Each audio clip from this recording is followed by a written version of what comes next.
So what's up sa inyo katupangi boys and girls?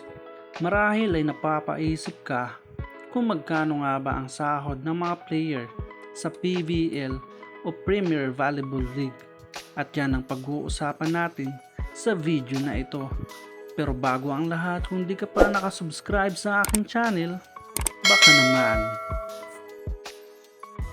Ang PBL ang isa sa pinakasikat na professional volleyball league dito sa Pilipinas at binubuo nga ito ng mga sikat na player katulad ni Dina Wong, Myla Pablo, Abby Mariano, Ara Galang, Alyssa Valdez at marami pang iba. Kaya naman ay hindi na nakakapagtaka na sa paglipas ng mga taon ay unti-unti nang dumarami ang mga tagahanga sa larong volleyball dito sa Pilipinas.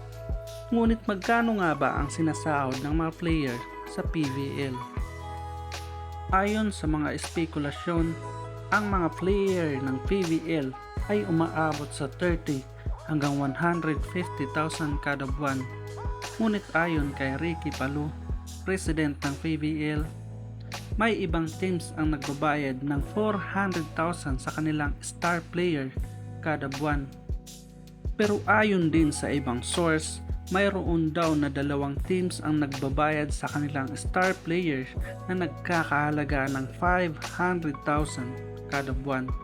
At hindi lang yun, may ibang teams din na nagbibigay ng kotse sa kanilang player na pipirma sa kanilang kontrata. At take note, wala pa dyan ang mga bonus at allowance ng mga player. Kaya naman ay hindi na nakakapagtaka na ang ibang mga college player ay pinipili na lamang na maglaro agad sa PVL at hindi na tinatapos ang pag-aaral sa college dahil ayon sa kanila, isa itong opportunity para matulungan nila ang kanilang pamilya at maiahon sa kahirapan.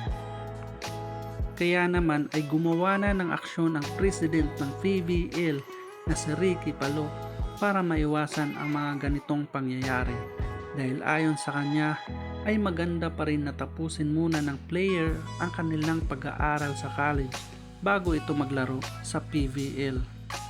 Isa na nga sa kanyang plano ay ang draft format ng PVL na kung saan ay hindi na maaaring mag-sign ang mga teams sa mga player na gusto nila dahil kung sino man ang mahinang teams ay siya ang may malaking chance na makuha ang best college player.